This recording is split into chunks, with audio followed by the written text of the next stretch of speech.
Hello everyone, আসসালামু আলাইকুম। তো আজকে আমি তোমাদের সাথে উত্তরবঙ্গ মেগা ট্যুরের সেকেন্ড পার্টটা নিয়ে চলে আসলাম। তোমাদের সাথে আজকে আমি শেয়ার করব রংপুর ইউনিভার্সিটি, বেগম রোকেয়া রংপুর ইউনিভার্সিটি যেটা ওটা, আর শেয়ার করব চিলমারি নদী বন্দর, ব্রহ্মপুত্র নদ। আর চিলমারি নদী বন্দরের ওখানে নদীর পাড় ঘেঁষে বিখ্যাত একটা হাট বসে। এই হাটটা 100 বছরের পুরনো একটা হাট, খুবই বিখ্যাত। সেই হাটেরও কিছু অংশ আমি তোমাদের সাথে শেয়ার করব। তো আশা করি তোমাদের ভালো লাগবে। তো আমার সাথে আজকে আমার এই ব্লগটা তোমরা এনজয় করো। এখানে আসলে খুব একটা ভয়েস ওভার দেওয়ার মতন কোনো কিছু নেই, বাট প্রাকৃতিক পরিবেশ অনেক কিছুই খুব সুন্দর। তো আমি চাই তোমরা পুরো ব্লগটি দেখো, আশা করি তোমাদেরও ভালো লাগবে। তো সকালে উঠেই আমরা আমাদের ব্রেকফাস্টটা আগে কমপ্লিট করে নিলাম। ব্রেকফাস্ট কমপ্লিট করেই আমরা আমাদের আজকের দিনের যাত্রা শুরু করলাম।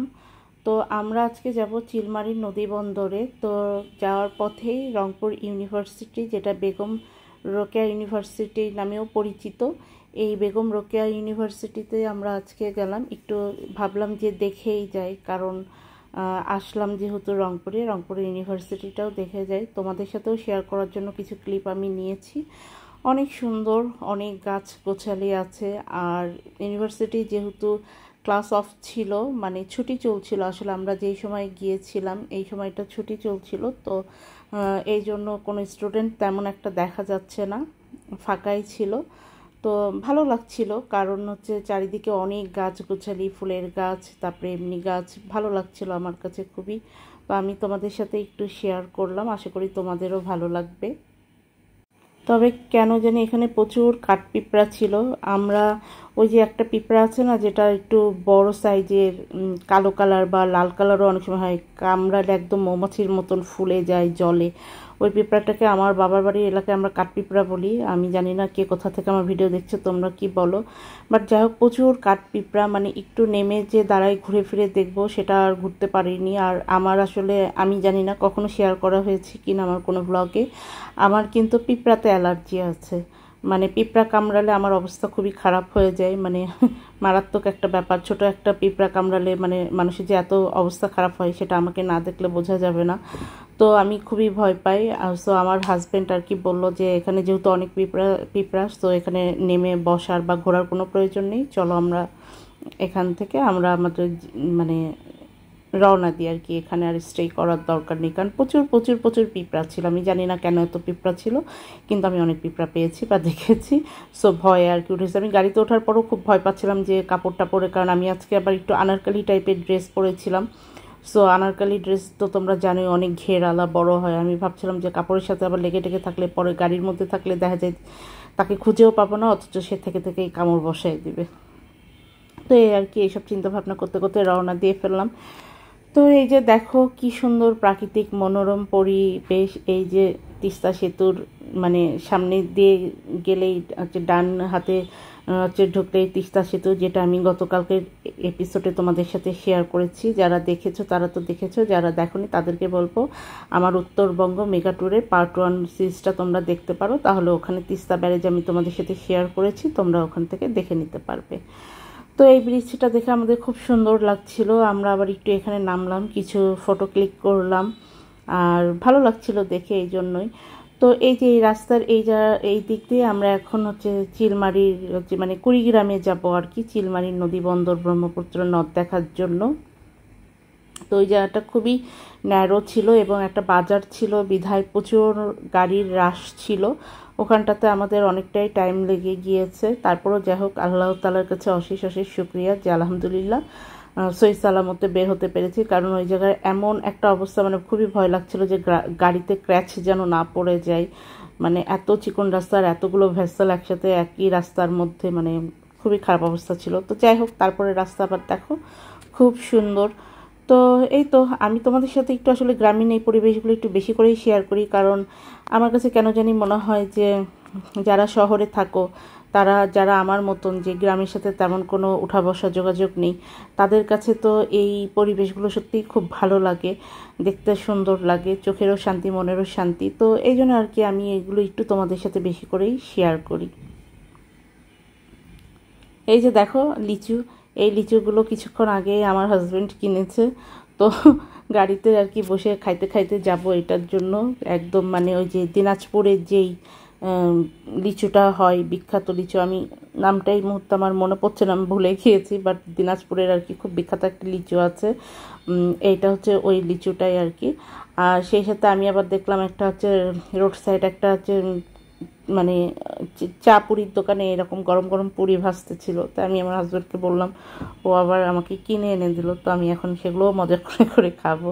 আসলে বাড়িতে যতটা না খাওয়া দাওয়া করি তার চেয়ে বেশি কেন জানি কোথাও ঘুরতে গেলে গাড়িতে বসে বসে আমার প্রচুর হাবি জাবি জিনিসপত্র আসলে খাওয়া হয়ে যায়। মানে একেবারে যে কমপ্লিট করতে পারি বা খাইতে পারি এরকম কিছু না, বাট আমার খুব টেস্ট করতে ইচ্ছা করে, ভালো লাগে। যাই হোক, এই যে তোমাদের সাথে কথা বলতে বলতে কিন্তু আমরা একেবারে চিলমারি নদী বন্দরের প্রান্তেই চলে এসেছি। এখানে আশেপাশে অনেক ছোট ছোট ভাতের হোটেল আছে, যেখানে তুমি নদীর টাটকা ধরা মাছ দিয়ে ভাত খাইতে পারবা। আমরাও খেয়েছি, যদিও বা আমরা এখানকার হোটেল থেকে খাইনি, আমরা একটু শহরের ভিতরে একটা হোটেল থেকে খেয়েছিলাম। তো এই যে ব্রহ্মপুত্র নদ, বিশাল বড়, এবং আলহামদুলিল্লাহ এই নদীটা দেখে তাও একটু মনে শান্তি লাগলো যে পানি আছে, কারণ তিস্তা দেখে মনটাই খারাপ হয়ে গিয়েছিল। তিস্তার যে অবস্থা, নদীর মাঝে সবাই ফুটবল খেলতেছে, আমাদের নৌকা আটকাই গেছে চরের কারণে। যাই হোক, বাংলাদেশের বেশিরভাগ নদীরই আসলে এখন এই দুরবস্থা, কিছুই করার নেই, আমরা মানুষের দোষেই প্রকৃতির আজ এই অবস্থা। প্রকৃতি যখন বিরূপ হয় তখন সে এভাবেই ফিরিয়ে দেয়, কিন্তু প্রকৃতি অকারণে বিরূপ হয় না, আমরাই মানুষ যে প্রকৃতিকে অবহেলা করে করে করে তাকে এরকম মানে বিরূপ করে ফেলি। তো যাই হোক, এখানে মানে দেখলাম নদীর ধারে মাছ ধরছে, দৃশ্যটা দেখে আমার খুবই ভালো লাগছিল। মানে খুব কমই দেখা যায় এরকম দৃশ্য, নদীর ধারে এরকম করে মাছ ধরা, মানে নদীর ধারে তো মাছ ধরে, বাট আমার খুব কম দেখা হয় আর কি। তো যাই হোক, একটু আফসোসেরও বিষয় যে একটাও মাছ ওঠেনি। মানে এই যে যেটা বললাম, প্রকৃতির বিরূপ অবস্থা। প্রকৃতি আগে আমি আমার হচ্ছে মার মুখেও শুনেছি যে আগের দিনে এমন হতো যে একটা জায়গায় নাকি 10-12 দিন বর্ষার পানিও যদি জমতো তাও সেখান থেকেও নাকি মাছ পাওয়া যেত, আর এখন নদীতেই কোনো মাছ নেই, বোঝা অবস্থা। তো এই যে কি সুন্দর ফড়িং, তাই না? আমার খুব ভালো লাগলো দেখে, বেগুনের ক্ষেত, তারপরে এরকম করে ফড়িং বসে আছে, খুব ভালো লাগছিল। তো যাই হোক, এই যে নদীতে করে দেখলে না অনেক মানুষ যাচ্ছে, এই যে এখানে আরেকজন কিন্তু ছিপ দিয়ে আবার মাছ ধরছে, বাট মাছ পাওয়ার অবস্থা সবারই এক, কেউই তেমন একটা মাছ পাইতেছে না। তো ওনারা কিন্তু এই যে নৌকায় করে যারা যাতায়াত করছে, ওনারা কিন্তু এই চিলমারির যে শতবর্ষীয় পুরনো হাট, যেটা এই যে সেই হাট, এই হাট থেকে কেনাকাটা করে ফিরছেন। এই হাটটা নাকি খুবই বিখ্যাত। আমরা ওখানে যাওয়ার পরে শুনলাম, এই হাট সম্পর্কে আমাদের আইডিয়া ছিল না, ওখানের স্থানীয় লোকজন আমাদেরকে এই হাট সম্পর্কে বলল। তারপরে আমরা ওই নদীর পাড় দিয়ে হেঁটে হেঁটে এসে একটু এই যে হাটে আসলাম। তো হাটে আসার পরে এত গরমের মধ্যে আমি এই হেঁটে না এত অসুস্থ হয়েছি, আমার সাডেনলি এত খারাপ লাগছিল যে আমি ব্রিথিং করতে পারছিলাম না, মনে হচ্ছিল নিঃশ্বাস নিতে পারবো না, এখনই ফেন্ট হয়ে যাব। তো মানে আমি হাটটা আসলে ঘুরতে পারিনি, আর আমার কারণে আমার হাজব্যান্ডও ঘুরতে পারিনি। তো যাই হোক, তাড়াতাড়ি আমরা এই হাট থেকে বের হয়ে চলে আসলাম।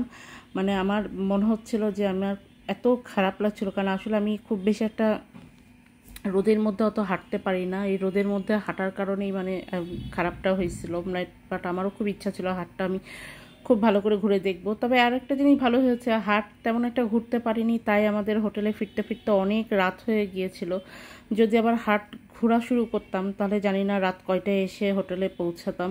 তো যেহেতু আমার অনেক খারাপ লাগছিল, তো আমার হাজব্যান্ড আবার একটা রেস্টুরেন্টে নিয়ে গেল, ওখানে যে ঠান্ডা ঠান্ডা ফালুদা খেলাম। ফালুদাটা খাওয়ার পরে এসিতে একটু বসে থাকার পরে আমার আবার একটু ভালো লাগছিল, আলহামদুলিল্লাহ। আর এই যে ওদের ফালুদা দেখো, মানে দেখতেও ডিলিশিয়াস, খাইতেও অনেক ইয়ামি ছিল। তো আমি আবার একটু মানে দেখতে অনেক ভালো লাগছিলো। তোমরা তো যারা আমার ভিডিওগুলো সবসময় দেখো বা আমাকে ফলো করো তারা জানো যে আমি মানে ফুডের ছবি তুলতে আমি খুব পছন্দ করি, ভালোবাসি। তো এটারও একটু ভিডিও করে রাখলাম, ছবি তুলে রাখলাম। তো এই যে আমাদের এখন ফেরার পালা, আমরা এখন হোটেলে ফিরছি। ফিরতে ফিরতে দেখলাম এত সুন্দর চাঁদ উঠেছে, খুবই ভালো লাগছিল, তাই ভাবলাম চারটারও একটু শ্যুট করে নিই। আসলে আমার এত মেমোরি রাখতে ভালো লাগে, আমার মনে হয় আমি যেখানে যাই যা করি সবই আমি যদি মানে সময় আর মুহূর্তগুলো না কেমন করে মানুষের জীবন থেকে চলে যায়, তুমি চাইলেও কিন্তু সেগুলো আর ব্যাকে আনতে পারবে না, তাই না? কিন্তু তুমি যদি তোমার ক্যামেরার মাধ্যমে সেগুলোকে ধরে রাখো, তোমারই কখনো না কখনো দেখতে সেটা মন যেতে পারে, দেখলে ভালো লাগতে পারে। আমার এই চ্যানেলটা খোলা বা ব্লগিংটা করাই শুধুই এটাই একটা উদ্দেশ্য। তারপরেও তোমরা যারা আমার ব্লগগুলো দেখো, আমার ভালো লাগে, আশা করি তোমরা সুন্দর সুন্দর কমেন্টও করবা, আর কোনো কিছু জানার থাকলে সেটাও আমার কাছে জানতে চাইতে পারো, আমি রিপ্লাই করে দিব। আমার চ্যানেলটা সাবস্ক্রাইব করার জন্য ধন্যবাদ, যারা করনি তাদেরকে বলবো যদি চাও করতে পারো, পাশে রাখা বেল আইকনটি প্রেস করে দিও, তাহলে আমি যখন যখন যে যেটা ভিডিও শেয়ার করব সবার আগে নোটিফিকেশন তোমাদের কাছে চলে যাবে। তো সবাই ভালো থেকো, সাবধানে থেকো, নিরাপদে থেকো, আল্লাহ সকলের মঙ্গল করুক, সেই সাথে আমাদেরও মঙ্গল করুক। তোমাদের জন্য অনেক ভালোবাসার দোয়া থাকবে, আমাদের জন্য অনেক ভালোবাসার দোয়া রেখো। আল্লাহ হাফিজ।